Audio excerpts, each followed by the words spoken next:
Hi masters, for you మీకోసం ఛానల్కి స్వాగతం సుస్వాగతం. ముందుగా మన జగద్గురు అయిన బ్రహ్మర్షి పితామహ పత్రిజీ గారికి, మన గురుమాతకి నా ఆత్మ ప్రణామాలు మాస్టర్స్.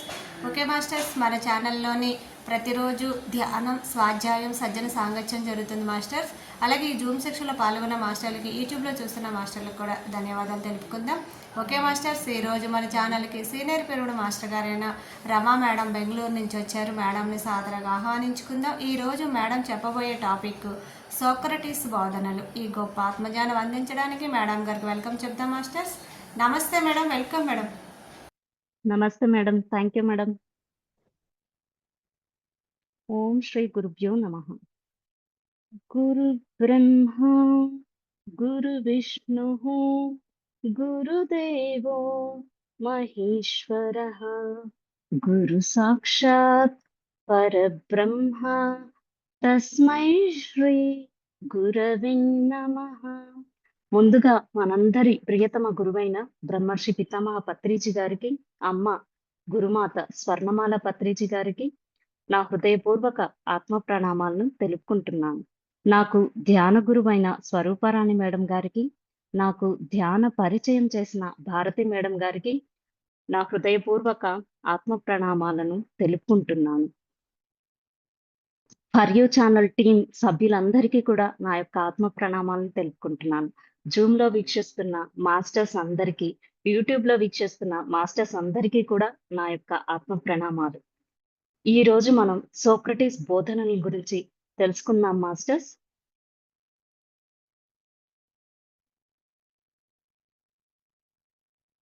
సోక్రటీస్ జన్మించింది, జీవించింది, మరణించింది ఎథెన్స్ నగరంలో.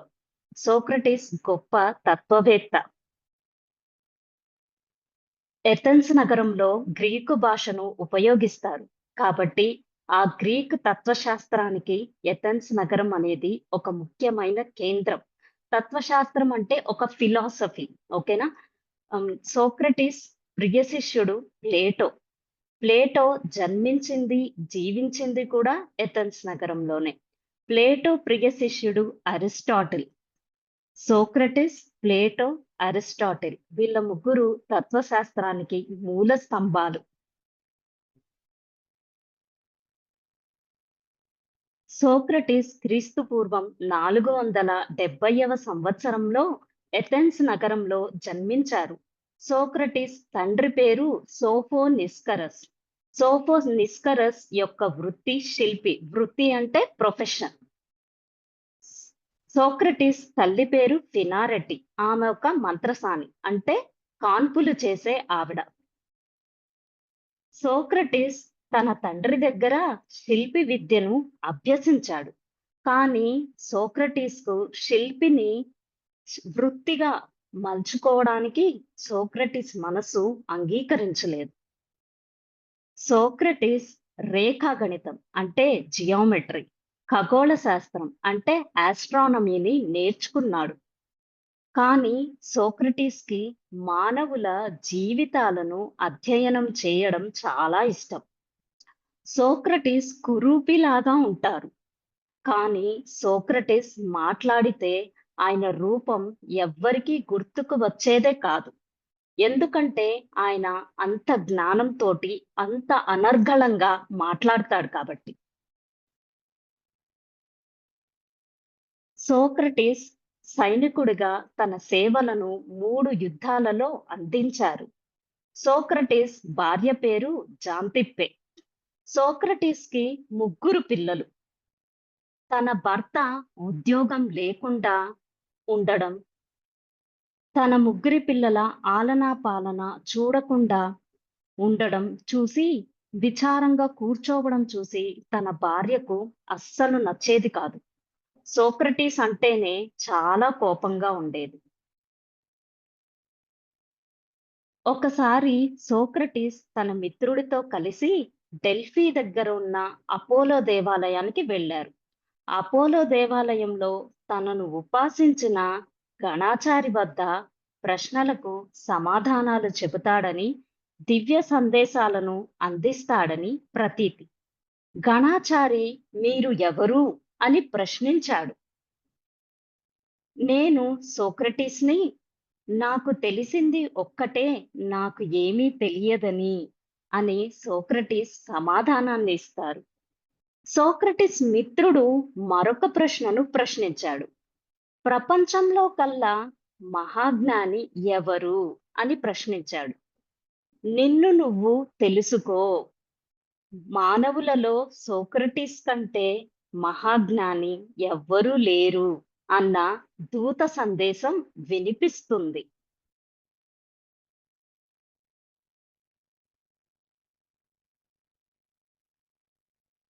డెల్ఫిక్ దివ్యవాణి సలహా ప్రకారం నిన్ను నువ్వు తెలుసుకో అనే దాని గురించి సత్యాన్వేషణను ప్రారంభిస్తాడు సోక్రటీస్. యెథెన్స్ నగరంలో కనిపించే ప్రతి వ్యక్తిని నిలబెట్టి తన వాదనలతో దింపేవాడు సోక్రటీస్. ప్రశ్నను ప్రశ్నించడం,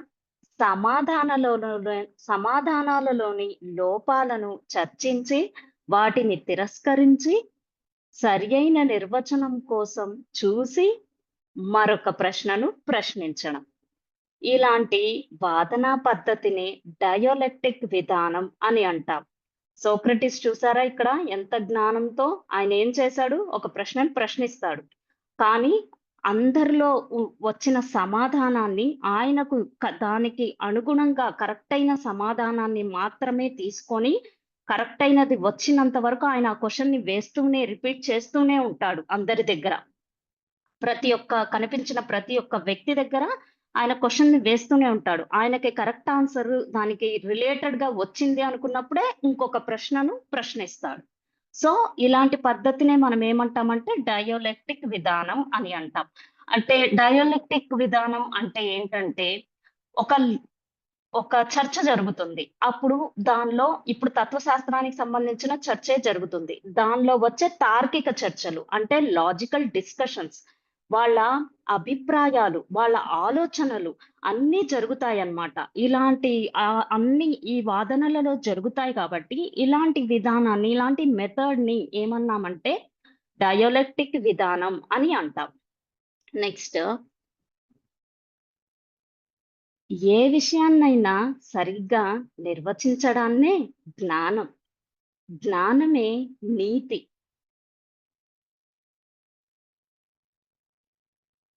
జ్ఞానం అనేది నేర్చుకుంటేనే వచ్చేది. కనుక నీతిని నేర్చుకోవచ్చు అనేది సోక్రటీస్ ఉద్దేశం. ఏది నీతి అని తెలుసుకుంటే అవినీతిని గ్రహించి నీతిమంతులుగా జీవించవచ్చు.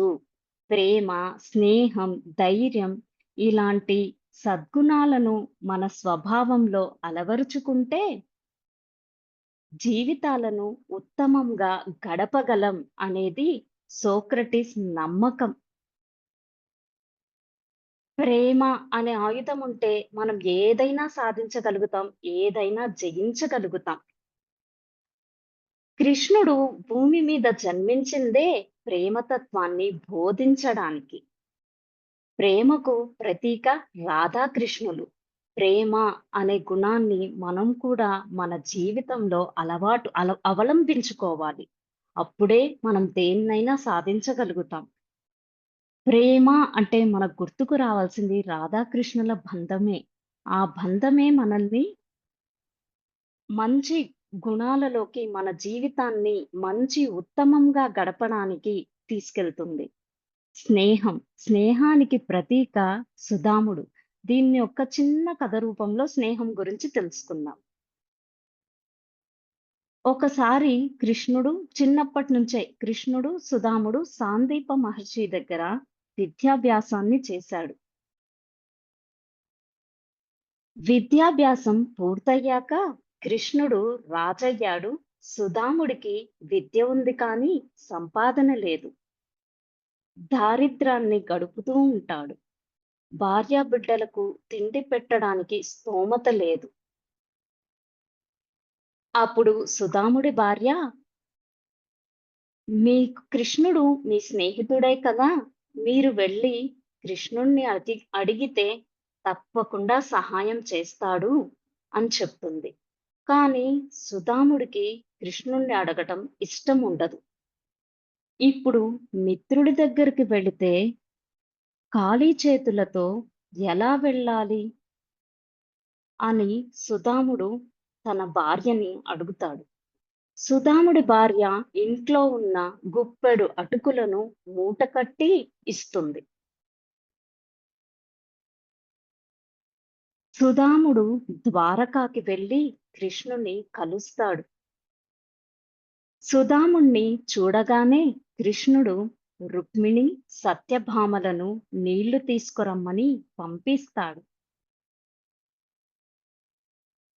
సుదాముడి పాదాలు కడిగి అతిథి సత్కారాలను చేస్తాడు కృష్ణుడు. సుదాముడు తన పరిస్థితిని చెప్పకుండానే కృష్ణుణ్ణి కలిసి ఇంటికి తిరిగి వచ్చేస్తాడు. ఇంటికి తిరిగి వచ్చేసరికి ధనవస్తు వాహనాలను చూసి ఆశ్చర్యపోతారు. సుదాముడు ఏమీ అడగకపోయినా తన పరిస్థితిని తెలుసుకొని సహాయం చేస్తాడు కృష్ణుడు. స్నేహానికి ప్రతీక సుదాముడు. మనకి స్నేహం అంటే గుర్తుకు రావాల్సింది సుదాముడే. ధైర్యం. ధైర్యానికి ప్రతీక మన అమ్మ స్వర్ణమాల పత్రిజీ గారు, మన సీతమ్మ తల్లి. పత్రిజీ గారు తన జీవితాన్ని ధ్యానానికి, ధ్యాన ప్రచారానికి అంకితం చేసినప్పుడు మన స్వర్ణమాల పత్రిజీ గారు ఎంతో భూమాతకున్నంత సహనంతో, ఓర్పుతో, ధైర్యంతో, ఎంతో బాధ్యతగా ఎంతో ధైర్యంగా పిల్లల బాధ్యతలను నెరవేర్చారు. మన సీతమ్మ తల్లి రావణాసురుడు అపహరించి లంకకి తీసుకువెళ్ళినప్పుడు సీతమ్మ తల్లి ఎంతో ధైర్యంగా లంకలో రాముడి కోసం ఎదురు చూసింది. సీతమ్మ తల్లి మీద నింద పడినప్పుడు రాముడు నిండు గర్భవతి అయిన సీతమ్మ తల్లిని వనవాసానికి పంపిస్తాడు. ఆమె ఎంతో ధైర్యంగా లవకుశలను పెంచింది. కాబట్టి ధైర్యం అనగానే మనకు గుర్తుకు రావాల్సింది మన అమ్మ స్వర్ణమాల పత్రిజీ గారు, మన సీతమ్మ తల్లి. కాబట్టి ఈ 3 గుణాలను మన స్వభావంలో అలవర్చుకున్నామంటే మన జీవితాలను ఎంతో ఉత్తమంగా గడపగలం. వీళ్ళందరి ఉదాహరణలు బట్టే మనకు తెలుస్తుంది కదా! ఎంత ఉత్తమంగా గడిపారు వాళ్ళ జీవితాలని అని. కాబట్టి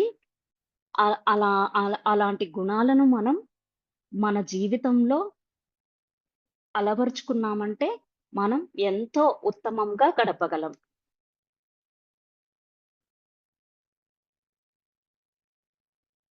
అందుకే సోక్రటీస్ సరియైన జ్ఞానానికి అంత ప్రాముఖ్యతను ఇచ్చారు. పత్రిజీ గారు కూడా జ్ఞానానికి ఎంతో ప్రాముఖ్యతను ఇచ్చేవారు.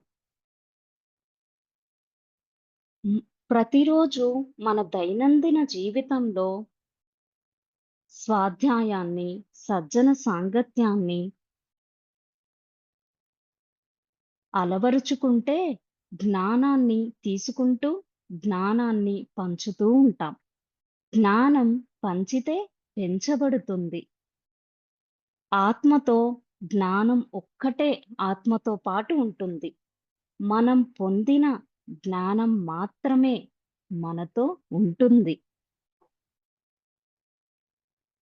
ఏథెన్స్ నగరంలో ధనిక కుటుంబాలకు చెందిన యువకులు ఎందరో సోక్రటీస్‌కు శిష్యులయ్యారు. పండితులు, మేధావులు, రాజకీయ ప్రముఖులు, కళాకారులు వీరందరూ కూడా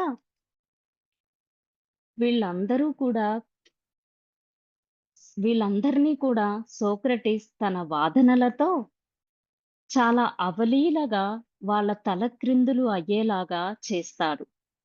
దీంతో శిష్యులందరూ సంతోషకరంగా చప్పట్లను మ్రోగించారు. వారి యొక్క అజ్ఞానాన్ని బట్టబయలు చేసినందుకు వారందరూ సోక్రటీస్‌పై ద్వేషాన్ని పెంచుకున్నారు.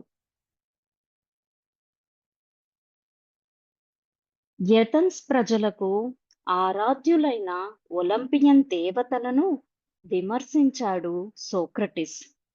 దీంతో సోక్రటీస్‌కి నాస్తికుడు అని పేరు వచ్చింది. కానీ నిజానికి సోక్రటీస్ నాస్తికుడు కాడు.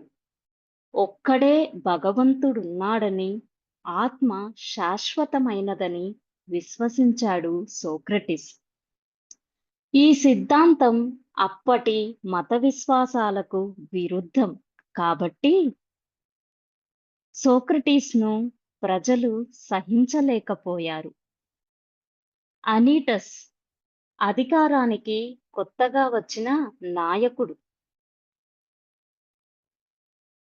ఎథెన్స్ ప్రజలకు ఆరాధ్యులైన ఒలింపియన్ దేవతలను నిరాకరించి కొత్త దేవతలను ఆరాధించడం, యువతరాన్ని పాడు చేయడం అనే అనే నిందనలను సోక్రటీస్‌పై వేశారు.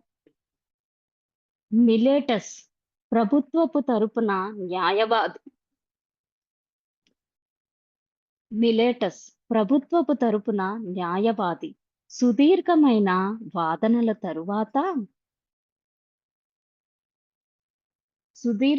వాదనల తరువాత సోక్రటీస్‌పై చారిత్రాత్మక విచారణ జరిగిన తరువాత హేమ్‌లాక్ అనే విషాన్ని తాగించడం ద్వారా మరణశిక్షను విధించారు. ఎథెన్స్ శాసనాల ప్రకారం మరణశిక్షణ పొందిన వ్యక్తి ఆ శిక్ష నుంచి తప్పించుకొని ఇంకొక శిక్షను పొందే అవకాశం ఉంది. ఉదాహరణకు కారాగార శిక్ష, జరిమానం, దేశాంతరవాసం వంటివి. కానీ సోక్రటీస్ ఇలాంటి శిక్షలకు అంగీకరించకుండా ఇచ్ఛాపూర్వకంగా మరణశిక్షనే కోరుకుంటాడు. సోక్రటీస్ మరణశిక్షకు ముందు కారాగారంలో 1 నెల ఉంచారు. ఆ సమయంలో క్రీటో జైలు నుండి తప్పించి దేశాంతరం పంపడానికి ఎన్నో విధాలుగా బతిమాలాడు. కానీ సోక్రటీస్ అందుకు నిరాకరించి తన అభిప్రాయాన్ని ఇలా వివరించారు. నా జీవితంలో కొన్ని సిద్ధాంతాలను, నీతి నియమాలను నేను నేర్చుకున్నాను. వాటినే ప్రచారం చేశాను. వాటి కారణంగానే మరణశిక్షను విధించారు. ఇప్పుడు ప్రాణాల మీద తీపితో శిక్ష నుంచి తప్పించుకొని నా సిద్ధాంతాలను శిక్ష నుంచి తప్పించుకుంటే నా సిద్ధాంతాలను, నీతి నియమాలను కాలదన్నినట్టు కాదా? దానివల్ల వచ్చే అప్రతిష్ట కంటే మరణమే మంచిది కదా! ఎథెన్స్ శాసనాలు, ప్రభుత్వం నన్నింతవరకు కాపాడాయి. అవి అన్యాయమైనవైనా సరే, మరణశిక్షను విధించినవైనా సరే. వాటిని ధిక్కరించడం దేశద్రోహం అవుతుంది. దేశం కంటే, వ్యక్తి కంటే దేశం గొప్పది. దేశం కోసం వ్యక్తి త్యాగం చేయాలి అని వివరిస్తారు సోక్రటీస్.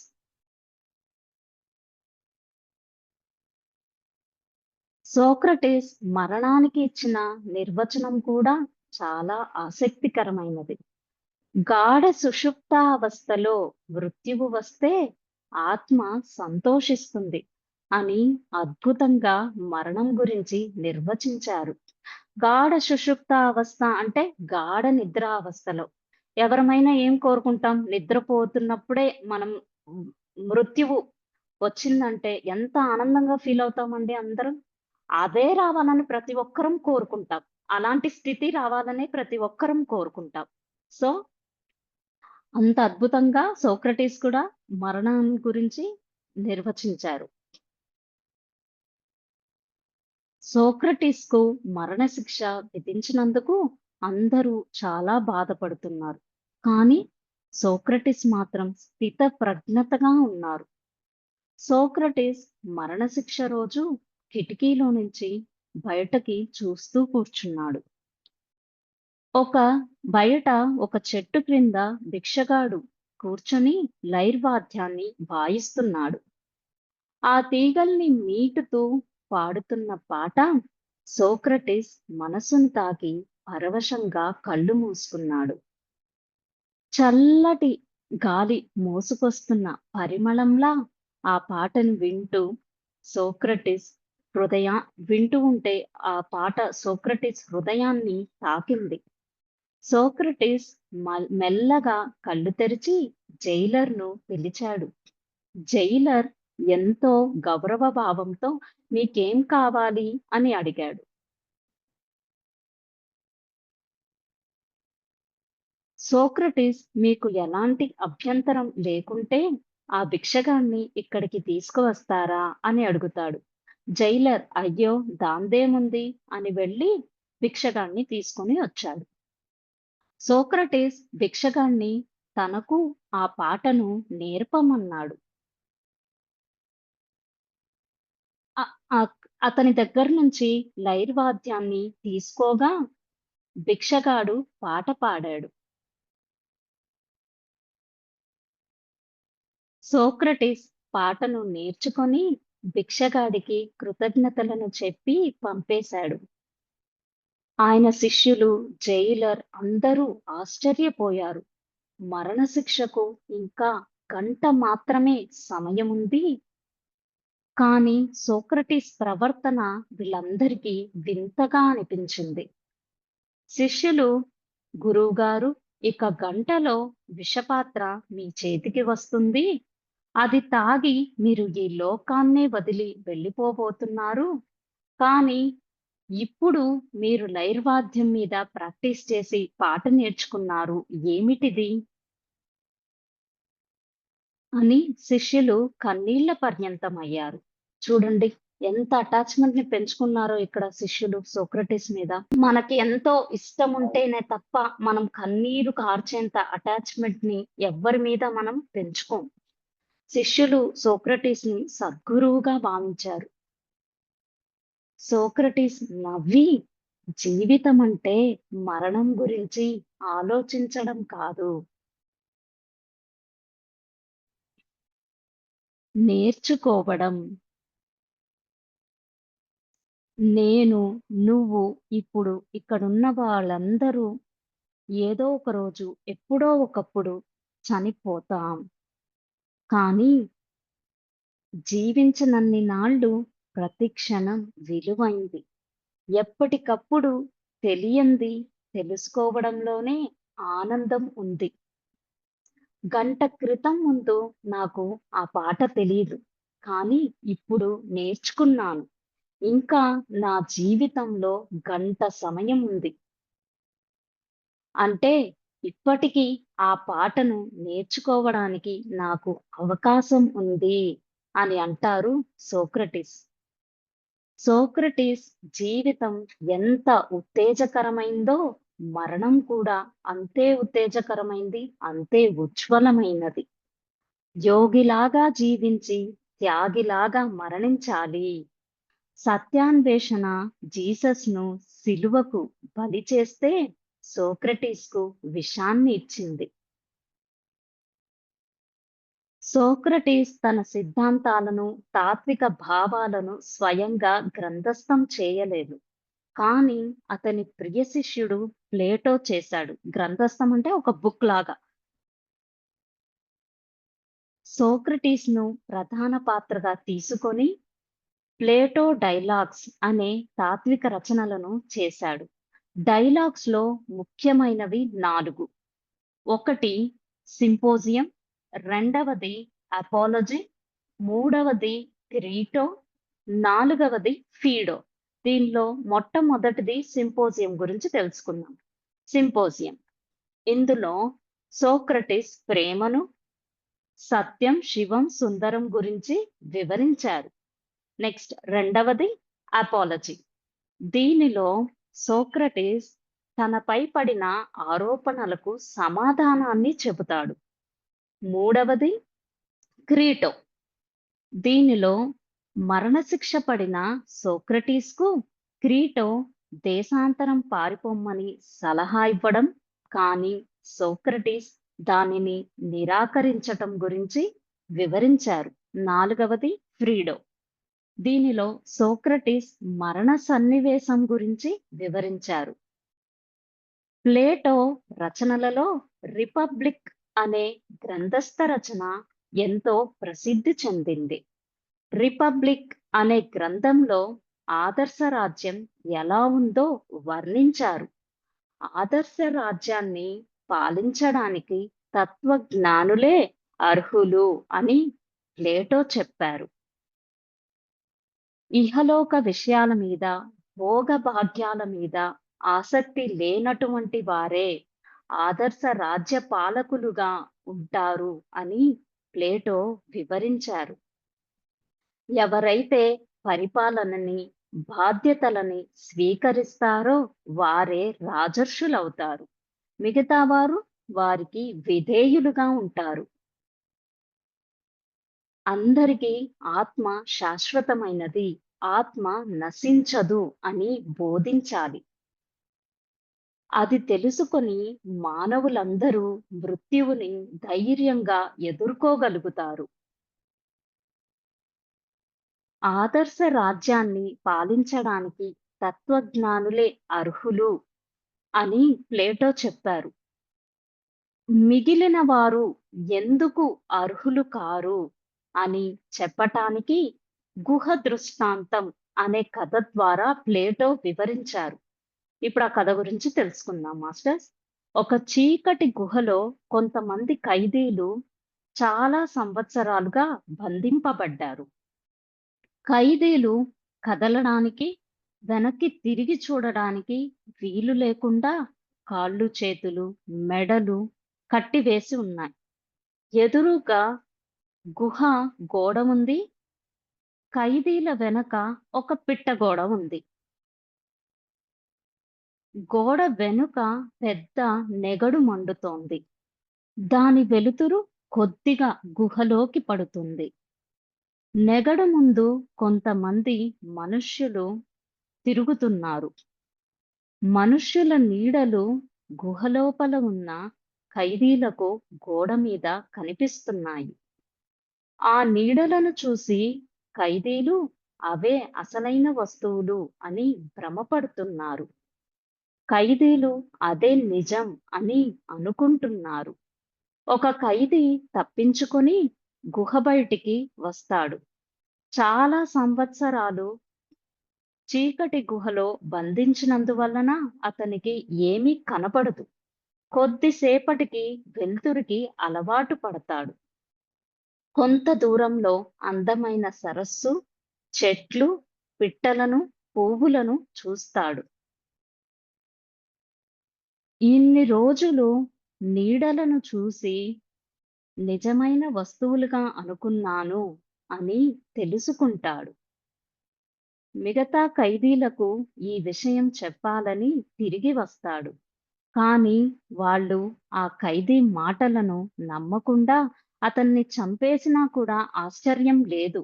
ఎందుకంటే వాళ్ళు అదే అసలైన వాస్తవం అని భావించారు కాబట్టి. వాళ్ళు ఇంకెవ్వరు చెప్పినా నమ్మడం లేదు. ఇంకో ఖైదీ వచ్చి చెప్పినా వాళ్ళు ఆ మాటని విశ్వసించడం లేదు. ఎందుకంటే వాళ్ళు కొన్ని సంవత్సరాల నుంచి అక్కడే ఉన్నారు. అవే నిజమైనవి అని అనుకుంటున్నారు. ఖైదీల వంటిదే మానవ జాతి కూడా. నిజాన్ని తెలుసుకున్న ఖైదీ తత్వజ్ఞానంతో ఇన్ని సంవత్సరాలు తాను చూసిందే నిజం అనే సత్యాన్ని గ్రహిస్తాడు. సోక్రటీస్ 4 అద్భుతమైన బోధనలను వివరించారు. ఇవి విన్న ప్రతి ఒక్కరు కూడా ఎన్‌లైట్‌మెంట్ అవుతారు. చాలా అద్భుతంగా ఉంటాయండి ఈ 4 బోధనలు. మొట్టమొదటిది, నిజానికి ఆధ్యాత్మికవేత్త సత్యాన్ని, జ్ఞానాన్ని ప్రేమిస్తాడు. మనమందరం కూడా ఈ ఆధ్యాత్మిక మార్గంలో, ఈ ధ్యాన మార్గంలో వచ్చిన తర్వాత మనం కూడా ఈ సత్యాన్ని, ఈ జ్ఞానాన్నే మనం కూడా ప్రేమిస్తూ ఉంటాం. రెండవది, ఆత్మ ఈ శరీరాన్ని ఉపయోగించి జ్ఞానాన్ని పొందుతుంది. ఆత్మ ఈ శరీరాన్ని వదిలినప్పుడు ఈ శరీరం సమాధి చేయబడుతుంది. మూడవది, ఆత్మ ఆది నుండి అంతం వరకు ఉంది. ఆత్మ యొక్క జ్ఞానం అనంతం. ఆత్మ ఎన్నో జన్మల నుంచి జ్ఞానాన్ని తీసుకుంటుంది. ఆత్మ ఈ శరీరంలో బంధింపబడిన తర్వాత ఆత్మలో దాగి ఉన్న జ్ఞానాన్ని గుర్తు చేసేదే విద్య.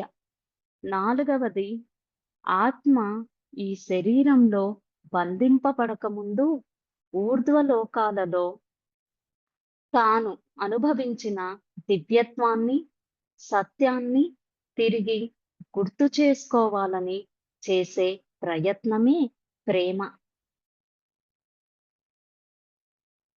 Okay friends. ఒక 20 మినిట్స్ మనం మెడిటేషన్ చేసుకుందాం. చేతులు 2 మూసుకొని, కాళ్ళు 2 పద్మాసనం వేసుకొని, స్పెక్ట్స్ ఉంటే స్పెక్ట్స్‌ని తీసి పక్కన పెట్టేసి, మనం కుర్చీలో, సోఫాలో అలా కూర్చుంటే కాళ్ళని క్రాస్ చేసుకొని,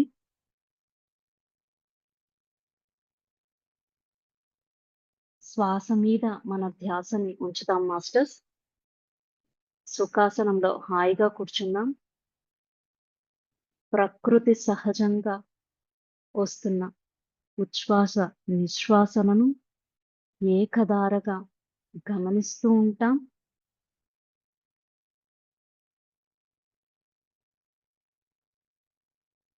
మనకు అనేక ఆలోచనలు వస్తూ ఉంటాయి. వాటిని కట్ చేస్తూ మళ్ళీ మనం శ్వాస మీద మన ధ్యాసను మరల్చుదాం. ధ్యాన సాధన చేస్తూ ఉంటే క్రమంగా ఆలోచన రహిత స్థితికి చేరుకుంటాం. ఆలోచన రహిత స్థితిలో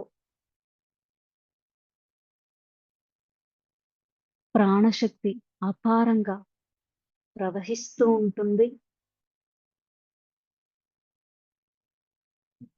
మన నాడీ మండలం శుద్ధవుతుంది. నాడీ మండలం శుద్ధపడిన తరువాత మన చక్రాలన్నీ యాక్టివేషన్ అవుతాయి.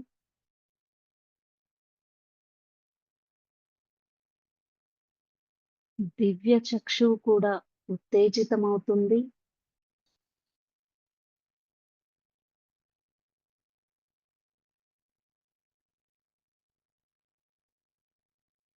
మన అంతర్ముఖంలోకి మనం ప్రయాణం చేద్దాం.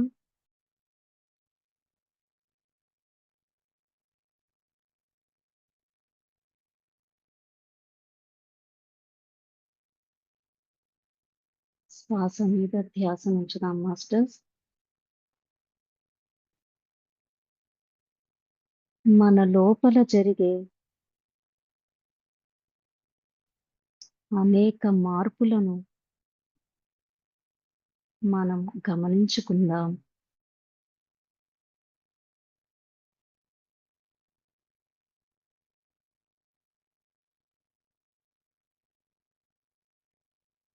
ప్రతి ఒక్క కణాన్ని గమనించాలి.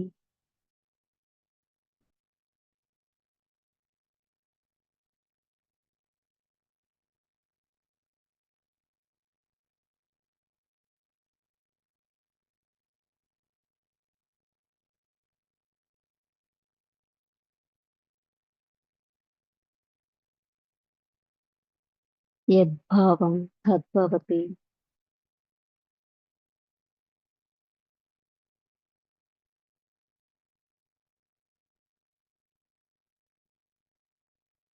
ధ్యానం సర్వరోగ నివారిణి.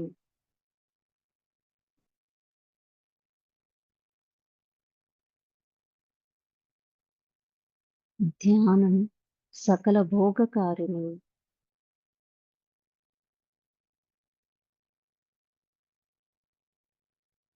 ధ్యానం సత్యజ్ఞాని ప్రసాదిని.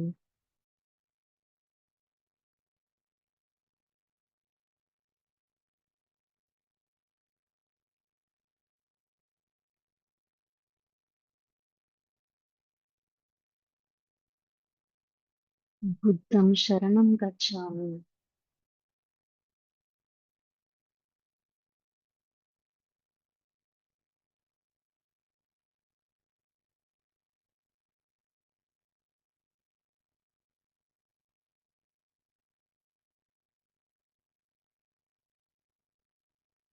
సంఘం శరణం గచ్ఛామి.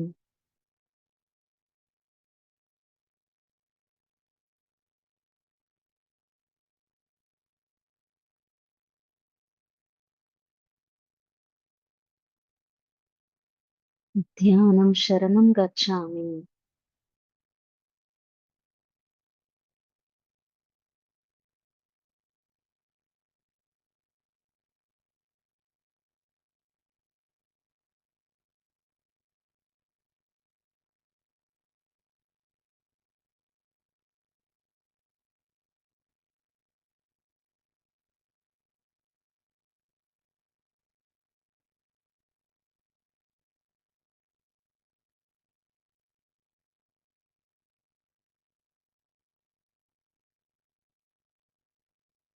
ధ్యాన సాధన ఎవరి వయస్సు ఎంత ఉంటుందో అన్ని నిమిషాలు తప్పనిసరిగా రోజుకి 2 సార్లు అభ్యాసం చేయాలి.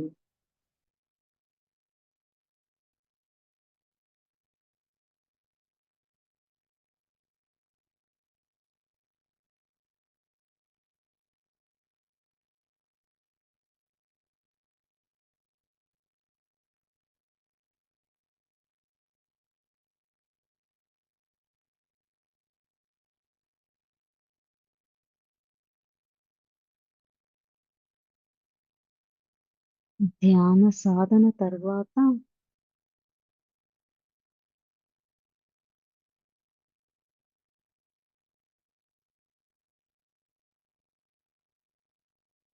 మనం మన జీవితం సీతాకోకచిలుకలాగా చాలా అద్భుతంగా, ఆహ్లాదంగా ఉంటుంది.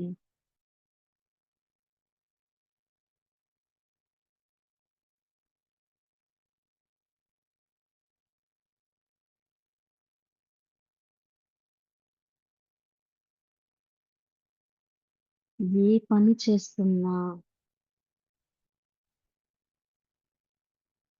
మనం మన శ్వాసని గమనిస్తూ ఉండాలి.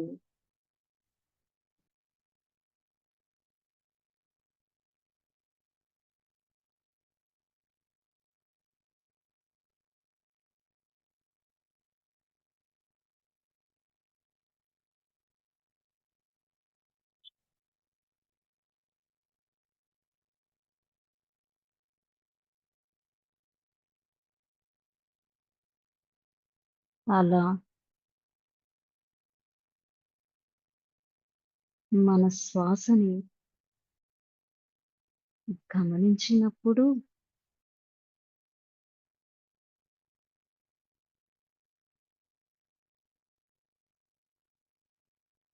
మనము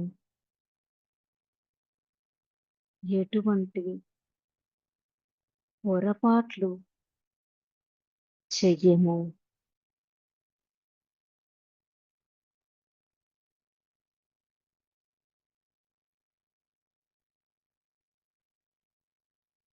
సామూహిక ధ్యానం మనకి మూడింతల అధిక శక్తిని ఇస్తుంది.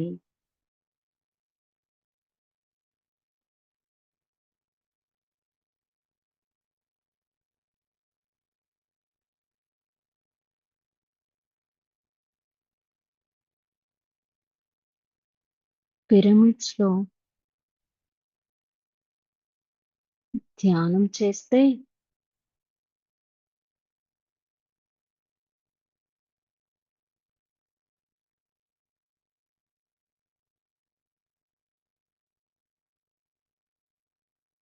ఆత్మ పరిణామ క్రమం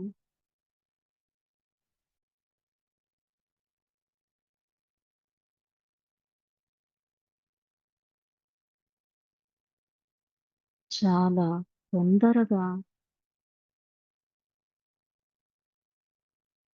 జరుగుతుంది.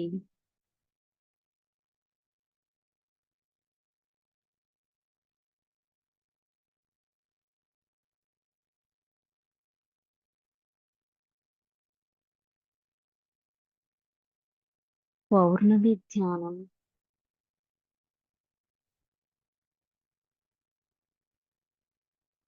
అమావాస్య ధ్యానం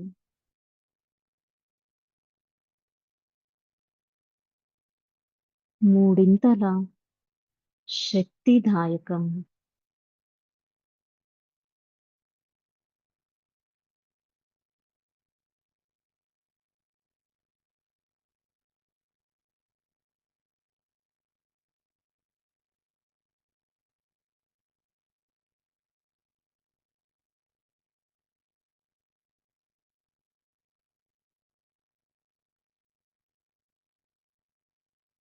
ధ్యాన సాధనతో పాటు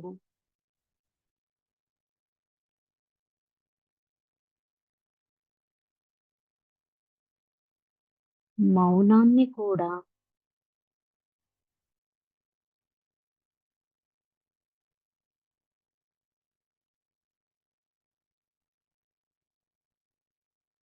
అలవరుచుకోవాలి.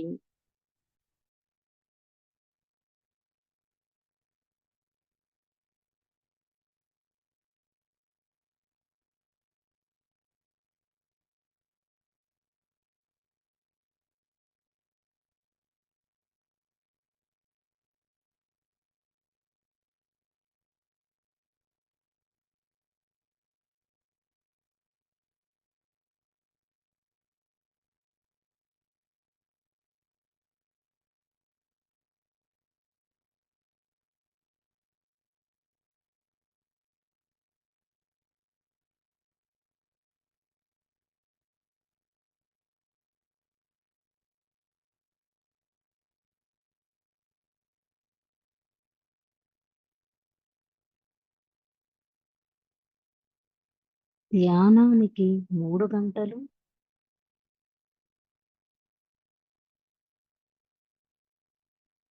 స్వాధ్యాయానికి 2 గంటలు,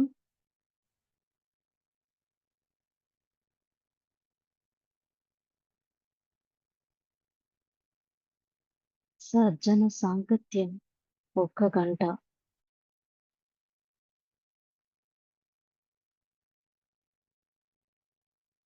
ఆ సమయాన్ని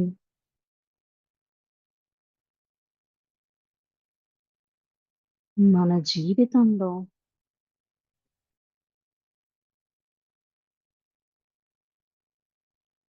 మన కోసం మనం శాకాహారాన్ని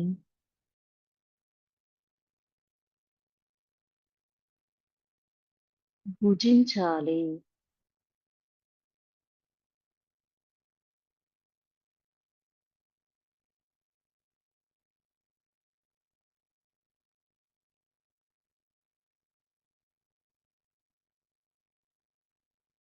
మనం తినే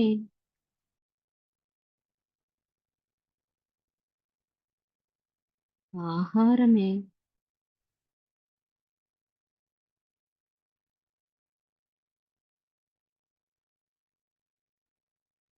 మనలోని వైబ్రేషన్స్‌ని చేంజ్ చేస్తుంది.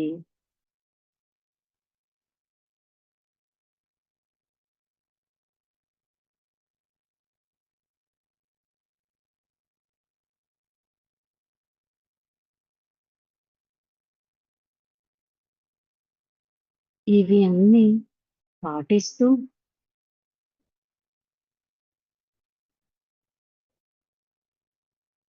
ప్రతిరోజు ధ్యాన సాధన చేస్తే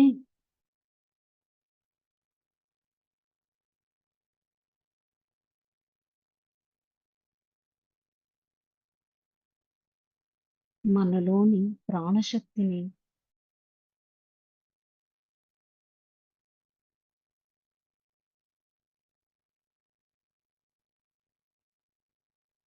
ప్రజ్వలింపచేస్తుంది.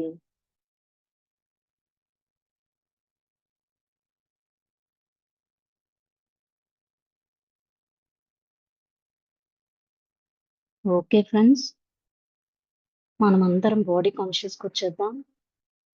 ఇక్కడికొచ్చిన ఆస్ట్రల్ మాస్టర్స్‌కి, డివైన్ మాస్టర్స్‌కి, మన శ్వాసకి, ఇంతసేపు సహకరించిన మన శరీరానికి, ప్రకృతి మాతకు, విశ్వమాతకు, భూమాతకు, మన అందరి ప్రియతమ గురువైన బ్రహ్మర్షి పితామహ పత్రిజీ గారికి, స్వర్ణమాల పత్రిజీ గారికి,